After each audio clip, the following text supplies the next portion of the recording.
20 years ago, Hanlon and Thorum fought side by side as mercenaries in the border wars, hired by rich landowners and the settled business interest to push the western frontier farther into lands held by the Westlings, the Karangi, the people, who have lived there for untold generations.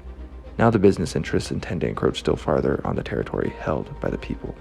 Hello and welcome to Liam's Lyceum. I'm your host Liam, aka Hembar, and today I'll be doing a spoiler-free review of David C. Smith's Sometime Lofty Towers.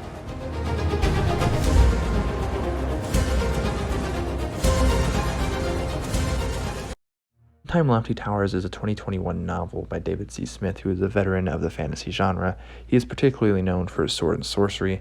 This was the buddy read for July, and I am getting this out late, but here it is. I wanted to read another modern sword and sorcery tale, and I heard that this one had been described as literary, and I find that was actually a pretty accurate description. As far as the premise goes, Hanlon and Thorum are sitting in a bar at the beginning of the book and are discussing the past of life and death. They were once warriors and are, somewhat still are. Hanlon, once a captain, is our main character. He had a woman or a wife, but she had cheated on him, and he is also a Nevgon, is considered a barbarian by other peoples, basically kin to demons actually, but he doesn't live in his native lands, but he lives in the land of Umber, and we actually never see any other Nevgons. It also seems like he won't be in Umber for long, as he has, well, potentially a new job, and maybe some revenge or even fate is calling for one last adventure for the middle-aged man. Hanlon is rather reserved and dour and full of hate, specifically towards a man who betrayed him a couple decades ago in the border wars, a betrayal that resulted with men under his charge dead. But he is also a romantic, enjoying reading philosophy and poetry at times. We have another character, Syl, who is rather important, though doesn't appear on the page a whole ton. She is a hard, ambitious woman who's had death follow her in her life. She is a member of the nobility and wanting to make a name for herself, mainly though she just wants to gain more riches. She surrounds herself with people she can command, and she seems to like this power. She's not really a good or a bad person, at least initially. She's just basically herself, just like the other characters here. We also have Anine, who I thought was a pretty well-developed character. She is a young character, though she's been through some trauma, but has some strength that she has gained from this trauma. Her youth lends her a pliability that puts her on a potentially a course of her own, and not one dominated by other, or led by other people, or rather the sheeple that seem to be rather prevalent in this book, or in this society. Our other big character is Thorum. Himself is another one who has an interesting character arc. We do learn some about him, and once we do, he became a lot more interesting in my opinion. He is an individual. I think Smith's character work here is rather good. I think that's one thing Sword and Sorcery a lot of times actually is really good character work, though maybe not always. And then we also find other things, right, that there's a plague in Umber and one in Tidon, and that outward sign of the taint on the land, once considered holy, is like a nice, dichotomy there, symbolic of the death of nature and rise of some unnatural taint by the hands of humanity, or humankind, or industry even of a sort. And there is definitely some disdain given here by Hanlon for people like merchants and people who love money as well. In contrast, we have the Westlings, or the Karangi.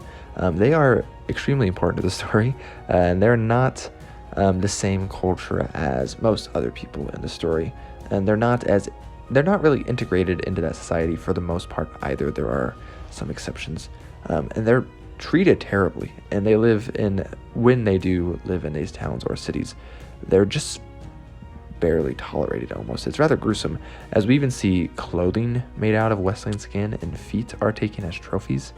That's how poorly they're treated. It's rather grotesque. But they are connected to nature. They have shamans, for example, and they also do seem kind of barbaric at times, though, even though they're, kind of idyllic. He doesn't paint them as, or Smith doesn't paint them as some beautiful, perfect society. They drag out their enemies' deaths, for example, though not maliciously. They do this for a reason that is explained rather well in the book. And their magic is handled in a rather interesting way as well. And they're really the only ones with magic, but their view of life and death is essentially the same. So, for example, necromancy isn't even evil to them, which is pretty interesting. Probably not the first time it's been happened, but one of the first, well, the only time I can remember where that was the case. So there are definitely grotesque aspects here, and the focus on nature makes this kind of romantic sword and sorcery, but with existentialism added.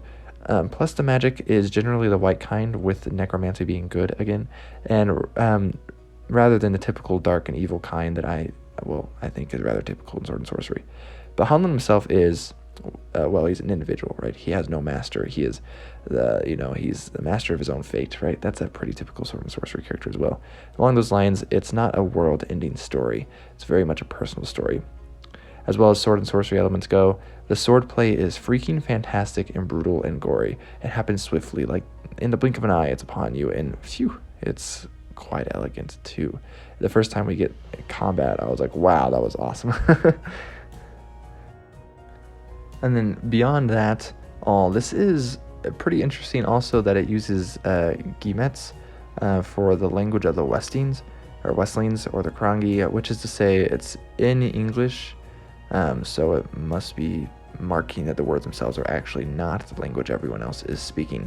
So we have uses of quotation marks and Guillemets, which is pretty interesting. Guillemets are essentially just quotation marks in other languages, like French, for example, that you use guillemets instead of quotation marks.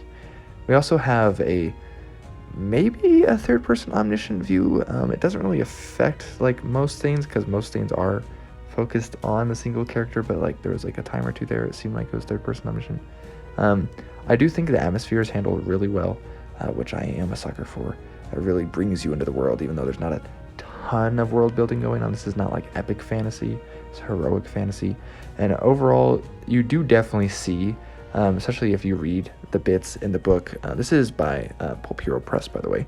If you read the bits about the author here, you can definitely see how his life is kind of portrayed in this story, and specifically the death of his father. And it's quite sad. You can actually see a lot of Hanlon's anger related probably to Smith's anger at what is a dumb reason for his father to have died.